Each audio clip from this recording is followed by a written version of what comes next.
Assalamualaikum and hello everyone. Thank you for allocating some time for our forum in this Google Meet discussion. We are here to hear a few opinions and suggestions about the water and electrolyte absorption in gastrointestinal system in human body.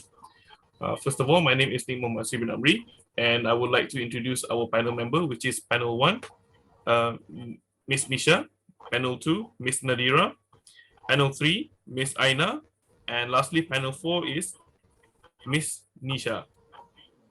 The gastrointestinal system is known as digestive system that actually consists of gastrointestinal tract or GI tract. This GI tract is a long tube passing through the body. The tube has muscular wall lined with epithelium and is closed off by a skeletal muscle sphincter at each end. As I know, the primary function of GI tract is to move nutrition, water, and electrolyte from the external environment into the body of internal environment. For audience information, there are 4 distinct layers of GI tract wall: the mucosa, submucosa, the muscularis externa, and serosa. The mucosa is composed with 3 layers, which is the mucous membrane, lamina propria, and the mucolaris mucosa. For the submucosa, it is a thick layer of connective tissue that provides the GI tract with much of its distensibility and elasticity, enabling it to tolerate a large degree of stretch without sustaining damage. Muscularis externa is responsible for motility of the GI tract, and it consists of 2 separate layers of smooth muscle, which is the inner layer of circular muscle and outer layer of longitudinal muscle. Lastly, the serosa, it is outermost layer of GI tract wall consisting an inner layer of fibrous connective tissue, which provides structural support, and outer layer of epithelial tissue called mesothelium that secretes a water lubricate fluid that makes it easier for the organ to slide through one past another. That is little information from me about the gastrointestinal system, and I would like to hear from panel 1, Miss Misha, for her opinions on the current disease that are related to our topic. Okay, thank you to Mr. Muhammad Asri.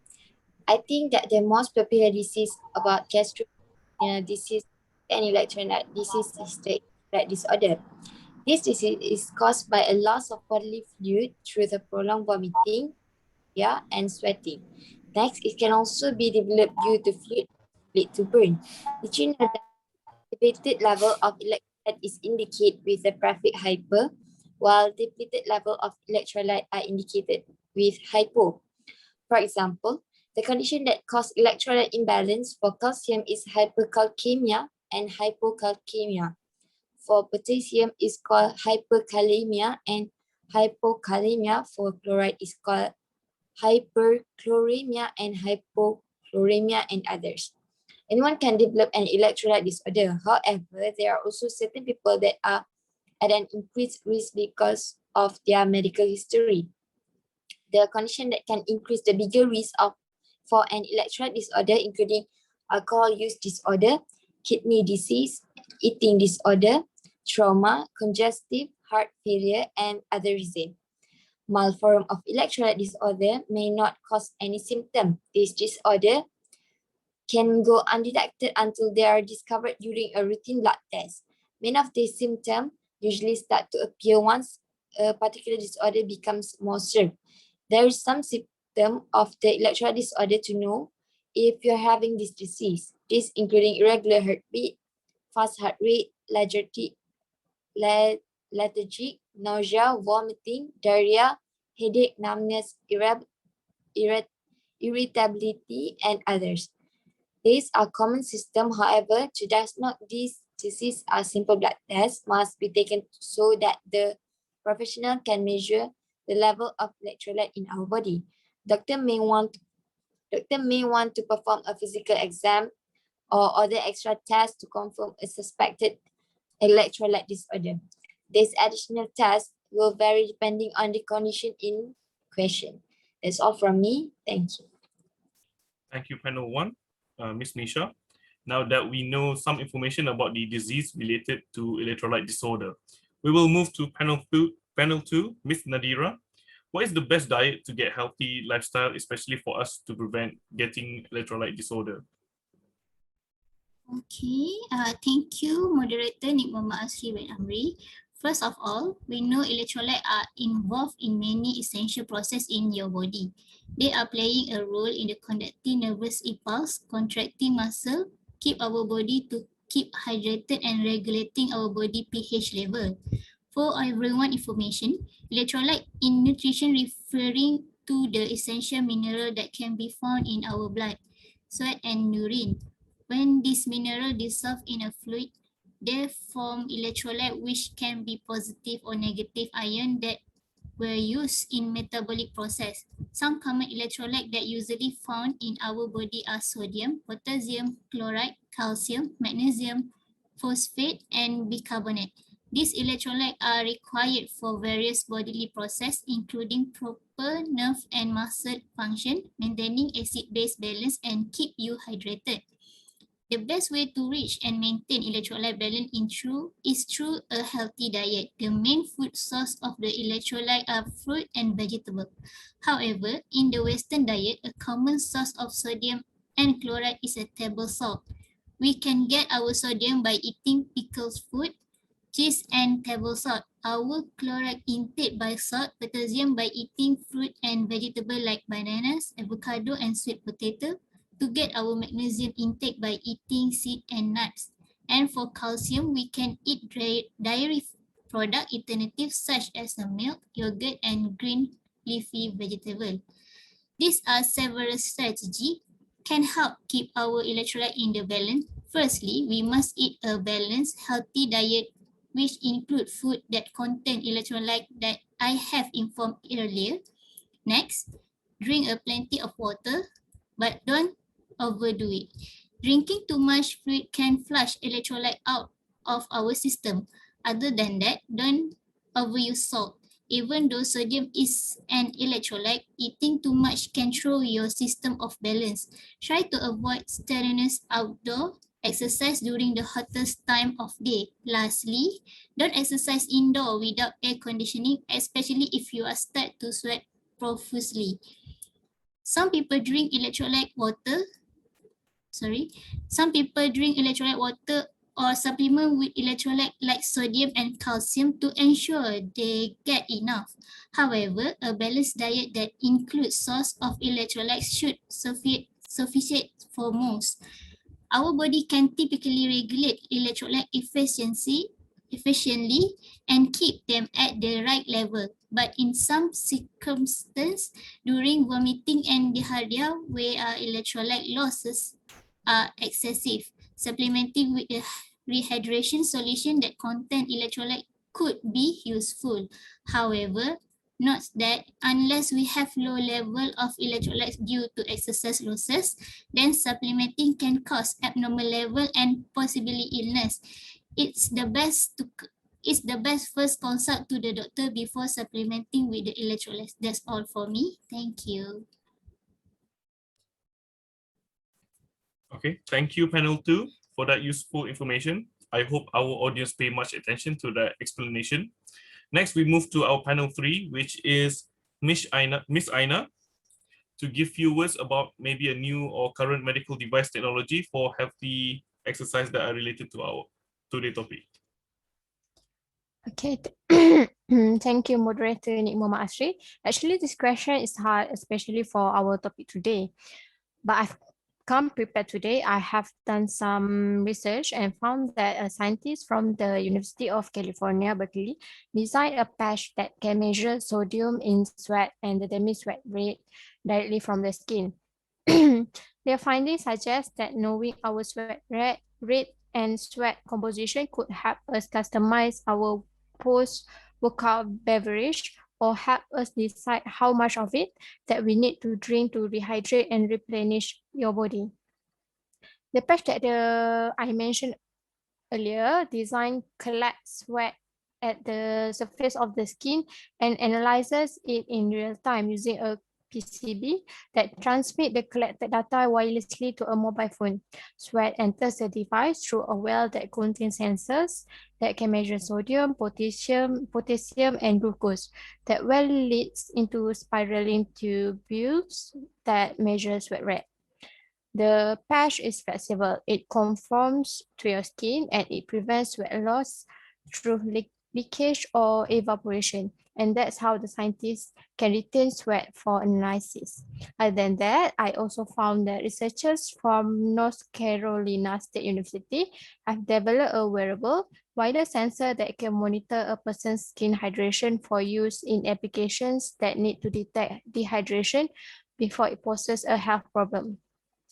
The device is lightweight, flexible and stretchable, and incorporated into prototype device that can be worn on the wrist or as a chest patch.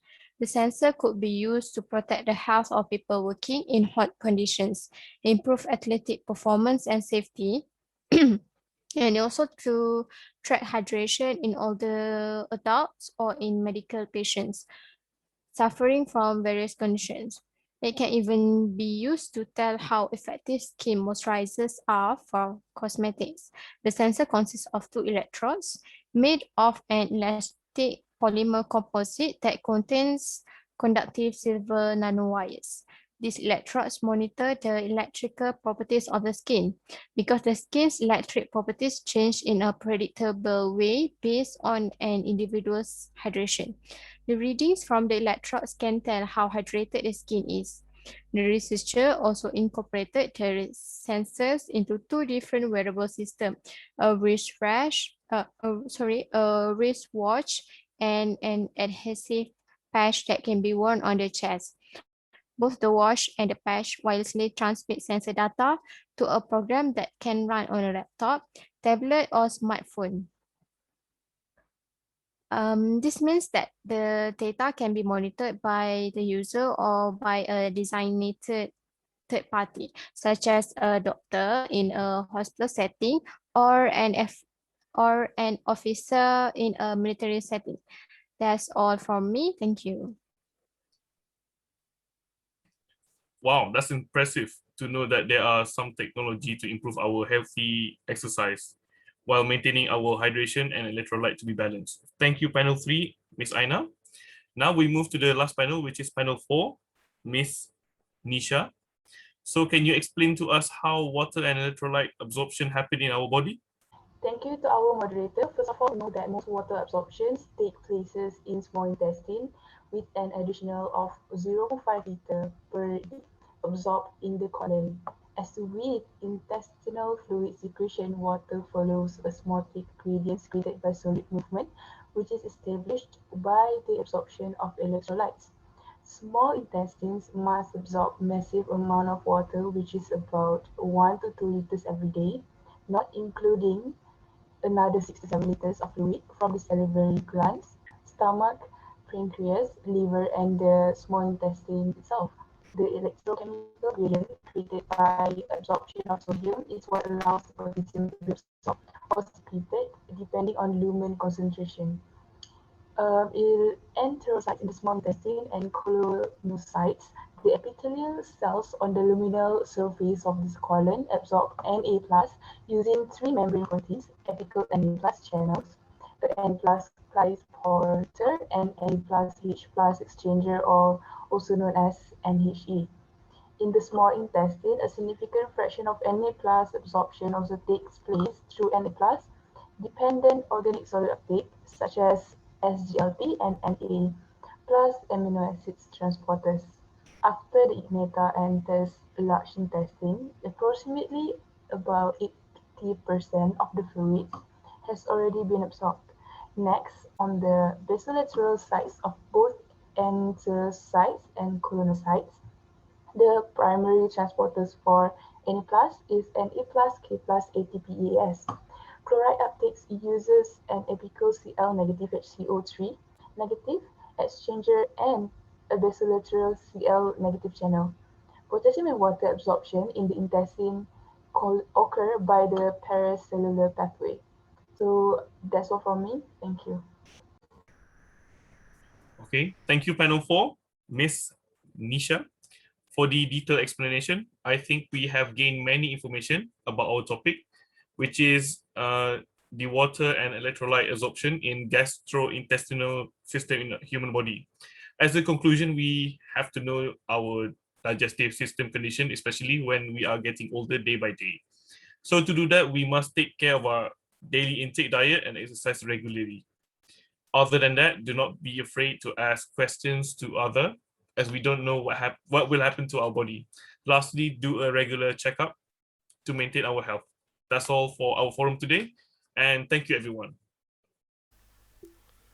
Assalamualaikum, my name is Nik Muhammad Sibin Amri. My matriculation card is CE80192. So on behalf of my group, I'm going to explain about the design and tools while using a ZBrush, and then I'm going to explain about the gastrointestinal system, water and electrolyte absorption. So first of all, when we open the ZBrush, we have to select tools. So the one that I'm using is actually 3D sphere and cylinder. So after you press on, let's say you press on the cylinder to create the small intestine and the liver and the stomachs.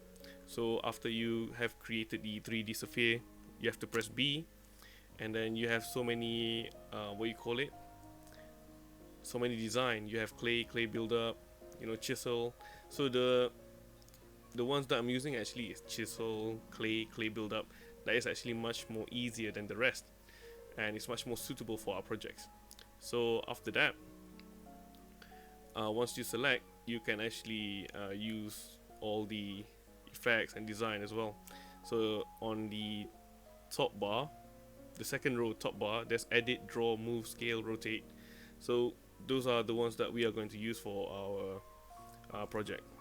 So me and my group, we have discussed that we're going to design the small intestine first, and then the large intestine, the stomach, the liver, and then the esophagus, and lastly is the rectum. So yeah, we have on this app, there's actually a lot of shortcuts. So the ones that I'm using right now is actually BST, which is the brush standard, BCB for the small intestine. You want to add more clays. The BMV for dragging and moving the brush. So BDS is for the carve, you have to carve in. BTD is for the smooth surface. BCD is for sculpting. So for the large intestine, we actually use the multi-tube. So it's actually much more easier to use multi-tube, and we have actually used the subtool so that we can merge one object to another object. So for the shortcuts, like I said, let's say you want to use brush standard, so you have to press B, S, and T. It's actually much more easier and faster when using a shortcut like this, so it actually doesn't waste more time to find each one of them. And lastly, if you want to use the gradient, you can actually use the gradient, as well as if there's a shortcut for it, you have to press V, and then it will show the color of your object. And one more thing is that when you want to save, let's say you want to save a liver, the large intestine, you have to make a polymesh 3D, then you save it as.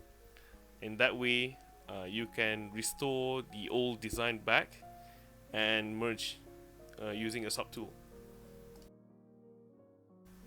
Lastly, if you want to finalize your product and you like your product, so basically you go to File and Save As. That way you already save your file. For the tools, you can actually save the tools. So you go to Tools, which is at the right side of the screen, and you just press Save As. Okay, so right now I'm going to explain about the gastrointestinal system. So first of all, we got the mouth. So the food starts to move through your GI tract when you eat. When you swallow your food, your tongue pushes the food inside your throat, and the small flap of tissue called the epiglottis falls over your windpipe to prevent you from choking, and the food passes to your esophagus. So from the esophagus, once it becomes when you swallow the food, it becomes automatic. So your brain signal and the muscles of the esophagus and the peristalsis begins, And once the food reaches to the end of esophagus, which is right here, the ring-like muscle called the lower esophageal space center relax and lets the food passes to your stomach. This usually stay close to keep what's inside your stomach from flowing back into your esophagus. So it's actually preventing you from actually throwing up your food. And once you reach the stomach muscle mix the food and liquid with digestive juice. The stomach slowly empties its content called chyme into your small intestine. So this is the small intestine.